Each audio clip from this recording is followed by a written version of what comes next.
Enumeration చివరి భాగాన్ని చేరుకుంది. ఈ వరుస అయిపోతే మన ఎన్యూమరేషన్ కంప్లీట్ అయిపోతుంది, రిలాక్స్ అయిపోవచ్చు అనుకుంటాం. అప్పుడు గుర్తొస్తుంది, ఓ లాక్డ్ హౌస్, వేకెంట్ హౌస్, ఈ రెండింటి గురించి కూడా ఒకసారి ఆలోచించాలి కదా అని అనుకుంటాం.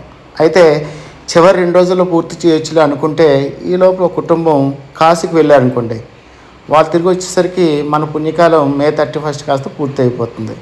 సో మరి అలాంటప్పుడు ఆ ఇంటిని కూడా మనం పూర్తి స్థాయిలో డేటా ఎలా సేకరించాలి, వేకెంట్ హౌస్, లాక్డ్ హౌస్ని ఎక్కడ తిరిగి నమోదు చేయాలి, ఏ విధమైనటువంటి రిమార్క్స్ రాయాలి అనేది ఈ వీడియోలో చూద్దాం.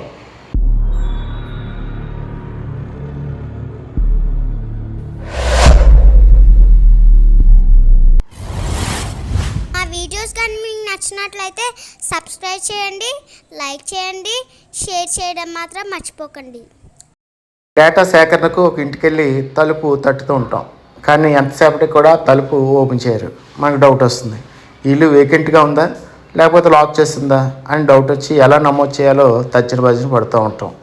సో ఇటువంటి సందర్భాల్లో మనం దీర్ఘంగా ఆలోచించి వాళ్ళ కోసం ఎదురు చూడటం, లేకపోతే ఏం సమాధానం చెప్పాలా అని మనం వాళ్ళ కోసం చూస్తూ ఉంటాం. కొన్ని సందర్భాల్లో వాళ్ళు వికెట్ చేసి ఖాళీ చేసి వెళ్ళిపోయినటువంటి సందర్భాలు ఉంటాయి. సో ఇలా వాళ్ళందరినీ మిస్ చేసినట్లయితే మనం చాలా డేటాని దేశం మొత్తం మీద విడిచిపెట్టినట్టు అవుతుంది. కాబట్టి అందరినీ కూడా మనం నమోదు చేయవలసిన అవసరం ఉంది. దీనికోసం మనం ముందుగా కన్ఫర్మ్ చేసుకోవాలి, ఆ ఇల్లు వేకెంట్గా ఉందా లేదా లాక్ చేయబడి ఉందా అనే విషయాన్ని కన్ఫర్మ్ చేసుకోవాలి. సో లెఫ్ట్ సైడ్ హౌస్ చూసినట్లయితే వేకెంట్ అని, రైట్ సైడ్ హౌస్ చూసినట్లయితే లాక్డ్ అని. మరి ఈ రెండిట్లో ఉన్నటువంటి విషయాన్ని తేడాను మనం ఎలా నమోదు చేస్తాము అంటే ఇది కొద్దిగా డిఫికల్టీ విషయమే.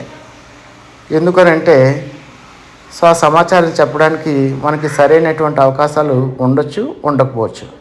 ముఖ్యంగా మనం చూసినట్లయితే వేకెంట్ హౌస్లో ఏమి ఉండవు, కానీ లాక్డ్ హౌస్లో మాత్రం కొన్ని సైన్స్ కనిపిస్తూ ఉంటాయి. అంటే పేపర్లు కావచ్చు, ఉత్తరాలు కావచ్చు, లేకపోతే చుట్టుపక్కల ఎవరు లేకపోవడం, ఇటువంటి కొన్ని సంఘటనలు మనకి ఎదురవుతుంటాయి. అప్పుడు ఏం చేయాలంటే ఆ పక్కింటి వాళ్ళని ఒకసారి అడిగి పూర్తి డేటాను సేకరించడానికి ట్రై చేయాలి. అపార్ట్మెంట్ కల్చర్లో అయితే వాచ్మ్యాన్, మేనేజర్ కానీ, ప్రెసిడెంట్ని కానీ, లేదా చుట్టుపక్కల ఉన్నటువంటి లీడర్స్ని కానీ కనుక్కొని ఆ ఇంటి యొక్క వాతావరణ పరిస్థితులు చూసుకోవాలి. కొన్ని సందర్భాల్లో ఇల్లు రీకన్స్ట్రక్షన్ జరుగుతుంది, దానికి కొంత సమయం పడుతుంది. సో అప్పుడు ఆ కండిషన్లో మనం వాటి యొక్క వివరాలు తీసుకొని మళ్ళీ తిరిగి ఇక్కడికి వచ్చేస్తారా, ఎక్కడ నమోదు చేయమంటారు వంటి పూర్తి వివరాలను తీసుకొని ఆ ఇంటి యొక్క డేటాను మనం ఎంటర్ చేసుకోవాలి. నెక్స్ట్ కండిషను వేకెంట్ హౌస్లోనే ఈ మధ్య ఒక ఫ్యామిలీ ఖాళీ చేసింది. కిందటి నెల వరకు ఇక్కడే ఉండేవారు, కానీ వారు వేరే చోటకి షిఫ్ట్ అయిపోవటం వలన హౌస్ అనేది ప్రజెంట్ ఖాళీగా ఉంది. ఆల్రెడీ మనం అది వేకెంట్ హౌస్గా నమోదు చేసాము. మళ్ళీ ఒకసారి యాప్ను ఓపెన్ చేసి దాని స్టేటస్ చూసినట్లయితే కనుక మనకి వేకెంట్ అని చూపిస్తుంది. సో ఇటువంటి సందర్భంలో సేమ్ అదే రిమార్క్ ఏదైతే ఉందో అది కంటిన్యూ చేస్తూ ప్రజెంట్ ఉన్నటువంటి హౌస్ అనేది వేకెంట్గా ఉందని మనం క్లోజ్ చేస్తే అప్పటికి హౌస్ యొక్క కండిషన్ అనేది మనం నమోదు చేయడం పూర్తయినట్లు అవుతుంది. Next condition locked. So locked house విషయానికి వస్తే ఒక ఫ్యామిలీ సమ్మర్ క్యాంప్కి ఎక్కడికో వెళ్ళారు. ఆ విషయం చుట్టుపక్కల ఉన్న వారిని మనం అడగడం ద్వారా తెలిసింది. మన యాప్లో ఉన్నటువంటి ఆల్రెడీ చూసినట్లయితే అది లాక్డ్ అని రాసాము. దాన్ని ఏం చేయాలి, మనం రీవిజిట్ చేయాలి.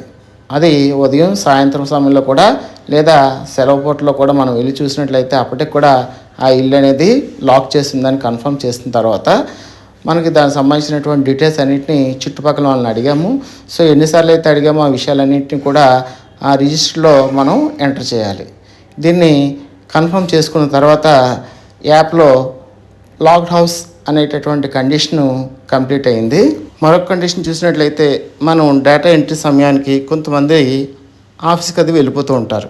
మనం ఎన్నిసార్లు వెళ్ళినా కూడా అది లాక్ చేసి ఉంటుంది. ఫైనల్గా మనం చూసినప్పటికీ అది లాక్డ్ కండిషన్లో ఉన్నట్లయితే కనుక మనం ఒకసారి యాప్ను ఓపెన్ చేసి సో టోటల్గా ఇప్పటివరకు ఎన్ని హౌస్లు మనం పూర్తి చేసాము, ఇంకా ఎన్ని హౌస్లు పూర్తి చేయాలి, సో ఫైనల్గా లాక్డ్ హౌస్ అనేది కంప్లీట్గా మనం అన్ని రిమార్క్ రాసామో లేదా చెక్ చేసుకోవాలి. సో అక్కడ రిమార్క్స్లో ఏం రాయాలి, 4 times విజిట్ చేయడం అయింది, సాటర్డే కూడా వెళ్ళాము, ఈవినింగ్ టైంలో కూడా వెళ్ళాము అనే విషయాన్ని సూపర్వైజర్ గారితో చెప్పి ఆ రిమార్క్స్లో కన్ఫర్మేషన్ చేసుకొని పెండింగ్ ఉన్నటువంటి అన్నిటినీ కూడా ఫైనల్ సబ్మిషన్ చేసుకోవాల్సిన అవసరం ఉంది. ఈ విధంగా మన బ్లాక్లో వేకెంట్ హౌస్లు అన్నింటినీ కూడా మనం పూర్తిగా గుర్తించాము. అదేవిధంగా లాక్డ్ హౌస్ని చూసినట్లయితే పదే విజిట్ చేసి మొత్తం మన బ్లాక్ యొక్క అన్ని లాక్డ్ హౌస్ను కూడా కన్ఫర్మ్గా చేసిన తర్వాత మొత్తం అన్నింటి యొక్క గణన పూర్తయిందని నిర్ధారణ చేసుకుంటాం. వేకెంట్ లాక్ వివరాలు ఎక్కడ ఎడిట్ చేయాలి అంటే మన యాప్ యొక్క 4వ మాడ్యూల్లో ఇక్కడ వీక్షించండి లేదా వ్యూ అనే ఆప్షన్ ఉంటుంది. దీని మీద క్లిక్ చేసినట్లయితే మన హెచ్ఆర్వి పరిధిలో ఉన్నటువంటి అన్ని లాక్డ్ మరియు వేకెంట్ యొక్క వివరాలు సీరియల్తో కనిపిస్తాయి. వాటిని మనం 2 కండిషన్స్లో ఎడిట్ చేయొచ్చు. మనం ఇంతవరకు సింక్రనైజ్ చేయనట్లయితే వాటిని నవీకరించండి అనేటటువంటి సెకండ్ మాడ్యూల్లోను, ఒకవేళ సింక్రనైజ్ చేసిన డేటాలో ఉన్నట్లయితే సింక్రనైజ్ చేసిన తర్వాత తిరిగి ఎడిట్ చేయండి అనేటటువంటి థర్డ్ మాడ్యూల్లోనూ మనం ఎడిట్ చేసి ఫైనల్గా సబ్మిట్ చేయొచ్చు అనమాట.